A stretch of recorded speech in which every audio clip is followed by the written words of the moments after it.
the crowd like, and what kind of response did he get? Well, certainly a bigger crowd than I think Democrats would like to see, particularly given this is one of the bluest counties in the entire country. Now, one of the things that was interesting to me is that the Trump campaign said that they were going to micro-target to get people from the community to come to this rally. I wasn't sure what to expect. I've gone to a lot of these rallies across the country, and there are often people who travel hundreds of miles to see Donald Trump, and they're not necessarily part of the community. However, one of the things that I found was that there were a lot of people here that were actually from the Bronx. Where are you from? The Bronx, actually. I'm originally from the Bronx and from New York. I'm from the Bronx. Right here in the Bronx, New York. This is home, right here. I want to join you in having the Bronx great again. Please accept this Democrat, this black Puerto Rican with a kinky hair and a broken English. Please accept my endorsement for you as a president. Thank you very much.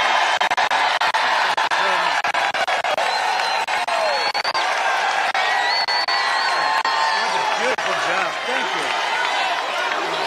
Boy, oh boy, oh boy, oh boy, oh boy, I gotta tell you guys, I have goosebumps right now, okay, because I just finished watching the Bronx Trump rally, and I gotta tell you guys, the atmosphere around Trump is just electric, okay? I mean, I felt the energy from my computer desk, okay? It felt like a very special moment. We could be witnessing the greatest American comeback in history right now, okay?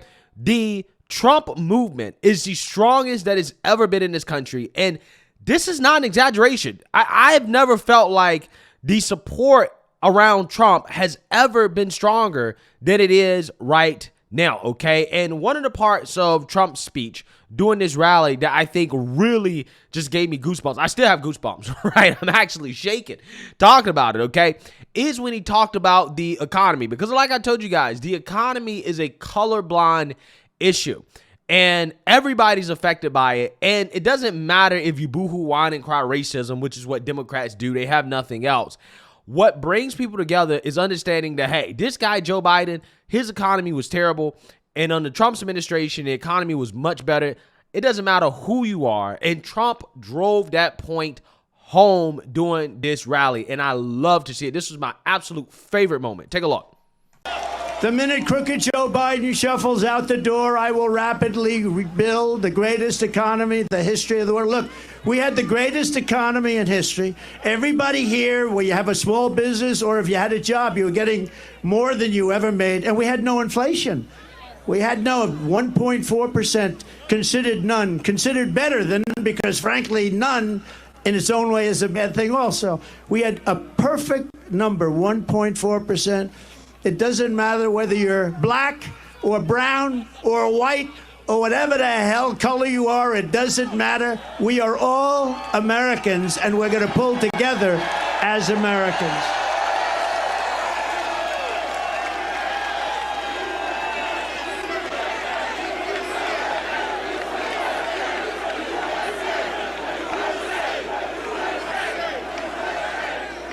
Down to $1.87 a gallon, and actually times when it was much lower than that. We had a record low poverty rate for black Americans and Hispanic Americans. We had the best poverty rate in terms of the positive number ever in our history for black Americans and Hispanic Americans. We lifted 6.6 million people out of poverty. Nothing like that has ever happened in our country. And the real middle class income rose over $6,000 a year. Think of that. Under Biden, it's a disaster. Real middle class income has fallen over $2,000 a year. That's a lot. That's a difference of $8,000. Real earnings for African Americans are down 5.6%. African Americans are getting slaughtered. Hispanic Americans are getting slaughtered. And these millions and millions of people that are coming into our country, the biggest impact and the biggest negative impact is against our black population and our Hispanic population, who are losing their jobs, losing their housing, losing everything they can lose. They're the ones that are affected most by what's happening. Not only the fact that you've lost the use of your schools, your parks, and your hospitals. Joe Biden's inflation. Do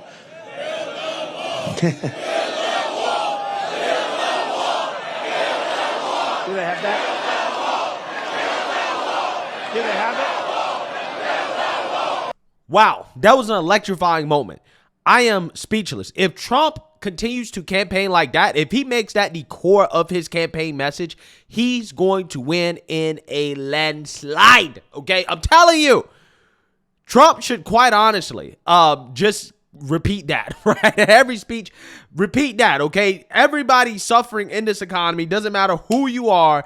This economy is terrible, and he needs to go in on the economy and focus heavily on the economy and make that the core part of his message, okay? He really should focus on that, along with immigration, along with crime, along with all the other things as well, too.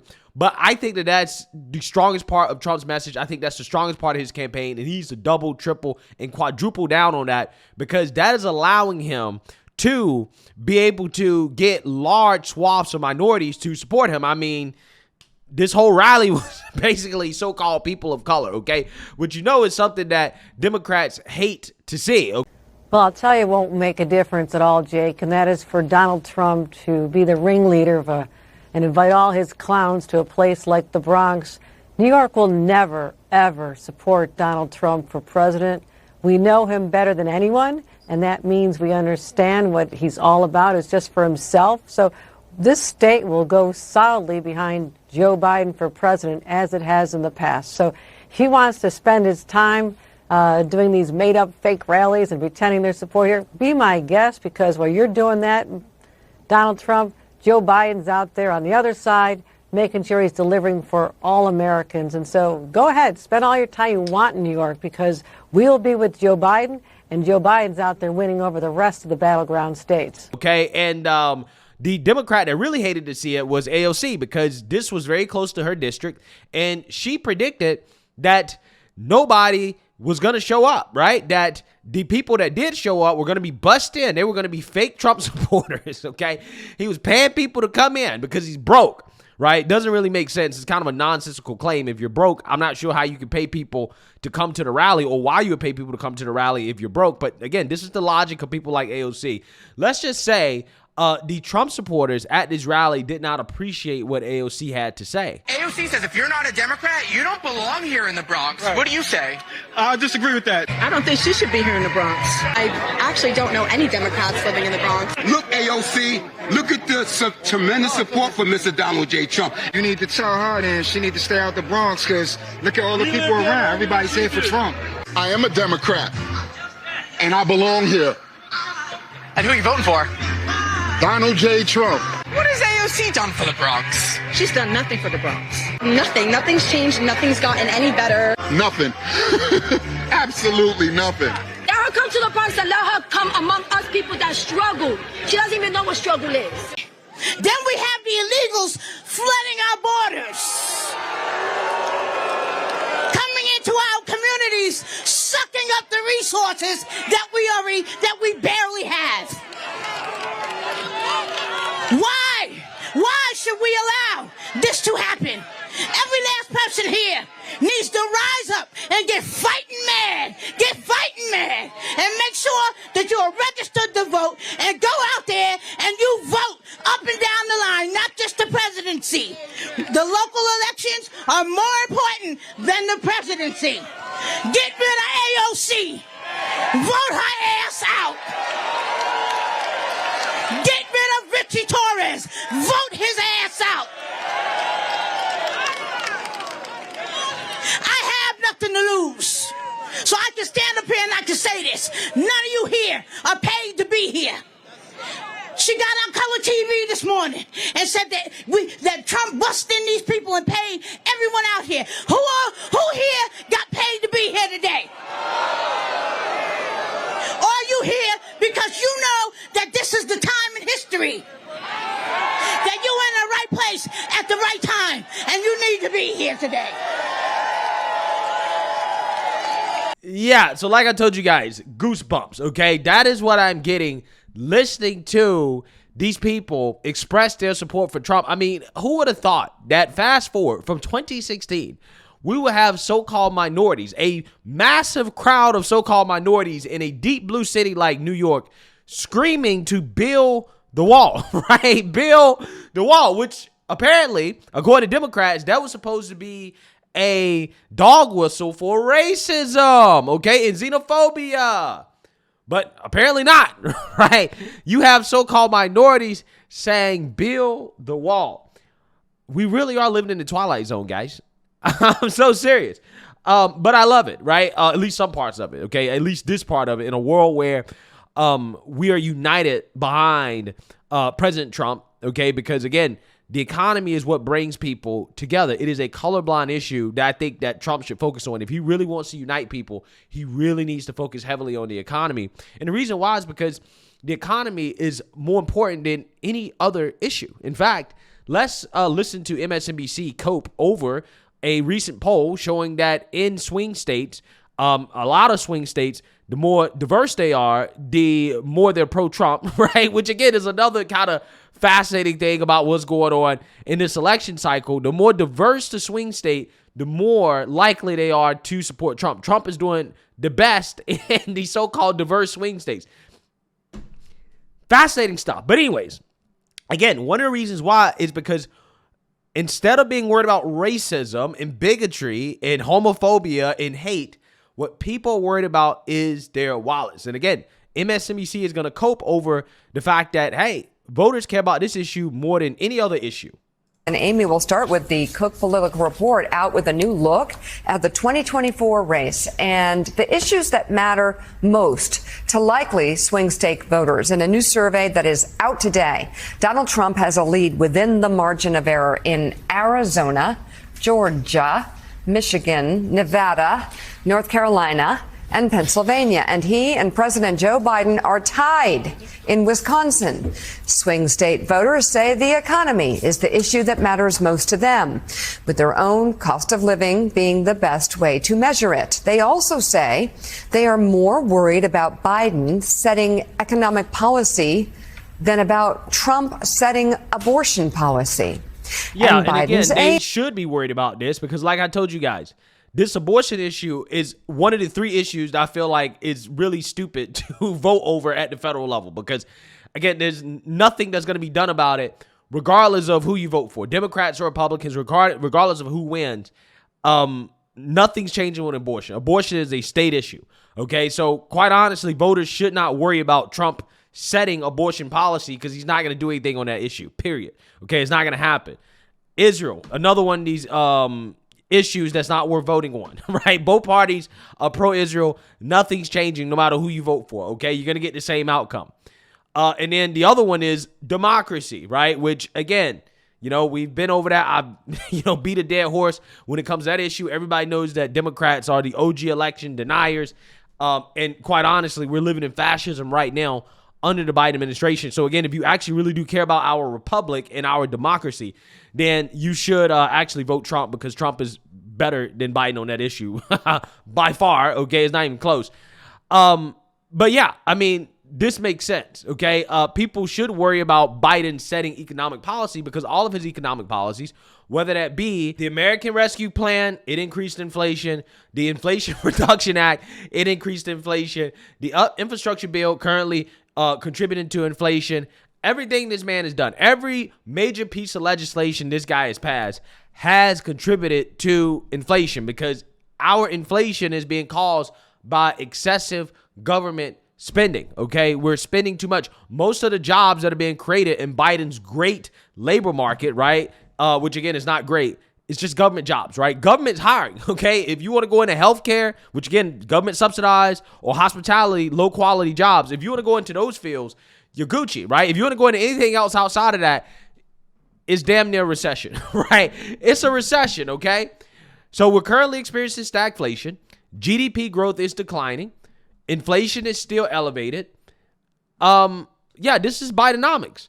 This is a result of Biden's economic policies. Okay? So voters should definitely be concerned about Biden doing more, because if he does more, he's going to make it worse. These people believe that you can spend an unlimited amount of money and it's going to be fine, right? The debt and the deficit don't matter. This is what they really believe. And the result of that, again, is massive hyperinflation. If Democrats had it their way during the pandemic in regards to how much money they wanted to spend $10 trillion. You don't believe me? Look at Bernie Sanders and AOC plan. They supported spending $10 trillion. Okay? If they had it their way, we would be in the same situation Venezuela's in, right? That's what we would be having hyperinflation right now. So, yeah, we definitely should be worried about Biden's progressive economic policies for sure, for certain. And Biden's age is also seen as more of a concern than Trump's temperament and legal issues. Amy, break this down for us, if you could. Yeah, sure. Thanks for... I just love the look on these people's faces when they read these polls showing that none of the propaganda that they're spewing is working, right? It's just hilarious to me. It really makes my day. For having me. And we looked at voters in all of those important battleground states, because we know that those are the states that are ultimately going to decide the next president. And, you know, sometimes politics is complicated and sometimes it's not. In this case, it's not all that complicated. Voters really are frustrated and really disillusioned about the cost of things. It is driving how they think about politics right now. It's the lens through which they are viewing this election. And that helps Donald Trump a lot, not just because they think that Donald Trump would be better on the economy, but they really do believe that the president himself has more power over controlling inflation and prices than a president actually does have. Almost 60% of voters in this poll think that President Biden himself does have control over how much stuff costs. And well, I mean, again, you got to understand, yes, is the economy complicated, right? Is it something that the president can control? Not necessarily, right? But you got to understand that Biden supported massive spending that contributed to inflation. Biden supported the lockdowns that contributed to inflation. Biden supported paying people to stay home and not work, which contributed to inflation. Biden supported the Inflation Reduction Act, which contributed to inflation. Biden supported all of the things that are contributing to inflation. So for MSNBC to try to play dumb, okay, because this is what they do. They think that you're stupid, right? They think that you're dumb. To try to say, well, the president doesn't have control over the economy, therefore Biden doesn't really take the blame for anything. It's just nonsense. It's ridiculous. Because without all of the spending that was done by Joe Biden and Democrats, I don't think we'd be in this situation we're in with inflation. That's not to say we wouldn't have had some inflation. We definitely would have. But a combination of the feds and their monetary policy and fiscal policy from the government led by Democrats is why we're in this situation.